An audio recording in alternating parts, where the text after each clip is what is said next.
Before I get started, again, I'm going to apologize for the audio quality.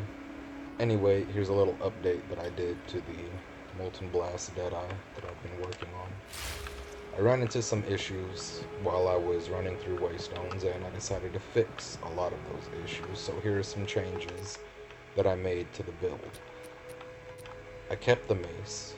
The mace is extremely good. It's got a tier 6 fire damage roll, it's got a tier 10 cold damage roll, and it's got a tier 9 lightning damage roll. But because of Molten Blast, I'm converting 60% of the physical damage into fire damage, turning the tier 6 fire damage into like a tier 7, a high 7, maybe low 8, which is pretty good. I took off the unique armor and I grabbed an armor that had spirit on it with the chaos res and as much life as I can get. I took off the boots and I'm using decompose. I'll get into decompose later and how I'm using it in the build. The ring is still life and flat damage rolls. The amulet has spirit on it, so I could run my auras. I'll get into that later. The shield is still reduced critical damage bonus taken and life. It also has some attributes on it. Still rocking with this helmet, by the way. The gloves are still the same. The belt is still the same. All the charms are still the same. Now let's get into why I started switching up the build into what it is right now. So if I come over here into the skills, you can see that I have decompose. Well, if you've watched any of my other videos, you'll know that I'm wearing this sapphire ring in order to shatter enemies, because shattering enemies gets rid of corpses. And it didn't take me very long to be running and get blown up by a corpse that I didn't think was there. So I was running and then I was dead, and I said, there must be a corpse. I need a way to get rid of the corpses. So I ended up grabbing the boots that trigger decompose. The cool thing about decompose is the fact that it poisons. And with poison, I can generate endurance charges. And endurance charges give me more defenses. And I love it. So inside of decompose, I put the deadly poison, so I will deal more poison damage. And then I have that connected to corrosion, which will break enemy armor equal to 80% of poison damage. So the more poison damage it does, the more armor I break. This gem will allow one more poison to be added, which again, armor break. And then when I fully break enemy armor, I have a 20% chance to gain an endurance charge.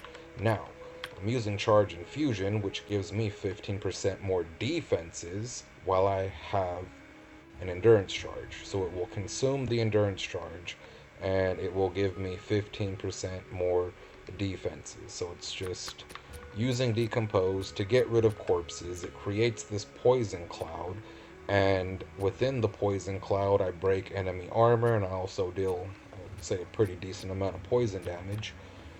And when I break the enemy armor, I have a 20% chance to get 15% more defenses, which is up a whole lot more than I thought. I also still have the artillery ballista. I'm gaining my rage in boss fights through this. I have the rage, I have coaling strike, and then I have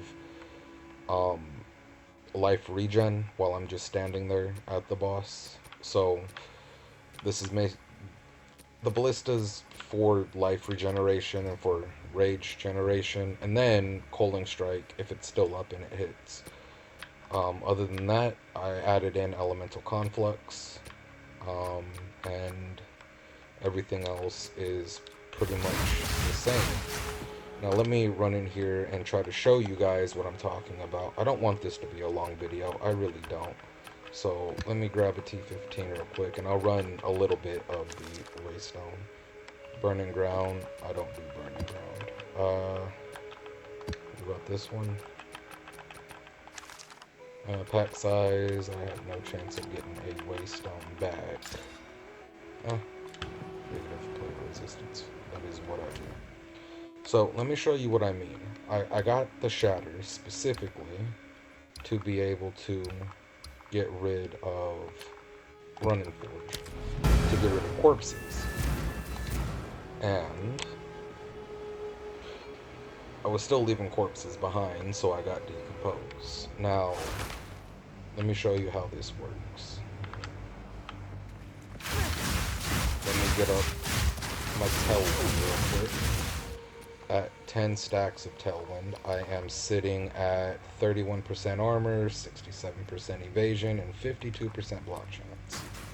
So anyway, while I'm running through, see how there are still so many corpses that I left. And as I continue to break on armor, I have endurance charges. And every time I consume an endurance charge, it gives me 15% more defense. So that's defensive, probably energy shield. It might be block, it might be evasion and armor, but I just run around like I would in any other waste spell and generate endurance charges through every corpse that I thought was being shattered that wasn't being shattered. And as you can see, the minion tried to run through the poison and died. So I'm gaining endurance charges, which is just giving me more defenses, but it also works very well in ritual because, you know, you kill a mob, you run around. Ritual's a small area, so the entire place gets filled up with poison and it becomes easier to do. Works well in breach also, and it also works well in expedition. So having these boots, they may seem like garbage. They're incredible. I am loving these boots. I'm actually probably going to go pick up a pair that have 2 sockets, a level 18 decompose with 2 sockets to get the 4% increased max life. What else did I do? Passive tree. I am reducing the hell out of Herald Reservation, and I'm also gaining still the 50% increased elemental damage through having the heralds on. So Coming Calamity is a 50% increase, and then since I have over 50% block with Lay Siege, that's another 50% increase to damage. I also have an Anointment, which is Crushing Verdict, so that's another 50% increased damage. That's 150% right there. And then I have Jack of All Trades, which is another 50% increased damage. And then I have Catalyst with the other ones adding to it, which is another 50% increased damage. Anyway, let's get back into the reservation. So with all the Herald Reservation, I'm able to run all of my other skills. So over here where Coming Calamity is, there's 6% reduced reservation, 6% reduced reservation, 6% reduced reservation. Coming down here into Fate Finding is all reduced reservation of Herald skills. And then over here to Doomsayer gives another 8% reduced reservation of Herald skills. So being able to run all 3 Heralds, reducing the reservation of the Heralds, getting Spirit on the armor, and then having Spirit on the amulet allows me to run my Herald of Ice, my Herald of Thunder, my Herald of Ash, which I'm getting 50% increased elemental damage just for running them, and then Elemental Conflux, that is giving me 70% more damage with either fire, cold, or lightning, whatever it rolls onto. And 70% more is closer to double damage than anything. And then I keep Moon Dancer. So yeah, all in all, the build is coming together fucking fantastically. Am I going to put a POB at the bottom of this video? I'm not. This is just an update. Everything else is pretty much the same. I did do some respecking into the tree, to the charm slot and stuff. But yeah, other than that, it's still solid. So that's the update. I hope you all enjoyed. I will see you in the next video.